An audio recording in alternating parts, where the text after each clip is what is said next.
Devastating storms hit the west coast in United States.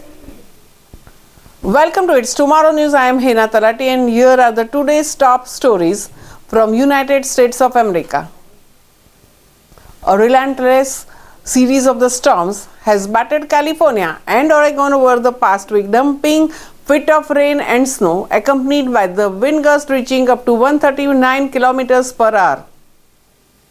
The weather chaos driven by the atmospheric rivers has created dangerous conditions across the region, and the meteorologists warn the storms are not over yet. In California, extreme winds have devastated mountaintops with the gust of 139 miles per hour recorded at Mammoth Mountains.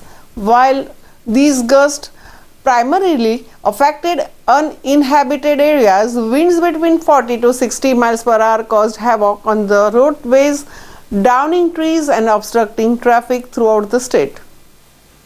In Northern California, Mount Shasta saw astonishing 68 inches of the snow in just 1 week, with 51 inches falling within the last 3 days. An avalanche warning has been issued for the Tahoe area.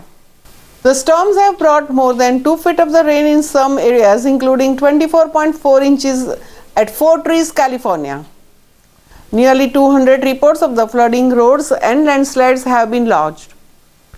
In one tragic and tragic incident, a house slid into the Russian River in the Forestville, and the parts of the Pacific Coast Highway were closed due to the threat of the mudslides and debris flows.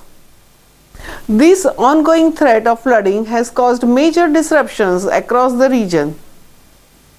Shifting east, the major storm system is expected to create hazardous travel conditions and power outages across the Midwest and Northeast this week.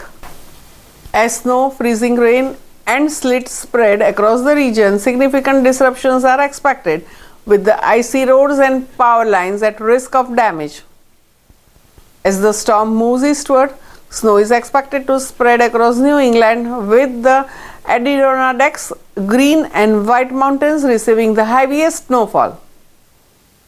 The I-95 corridor, including cities like New York and Boston, could see up to an inch of snow, which will create difficult driving conditions for early Thursday commuters.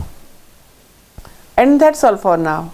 Stay safe and stay tuned with us here at It's Tomorrow News. For more global weather updates like this, don't forget to subscribe to our channel and hit the bell icon for regular updates.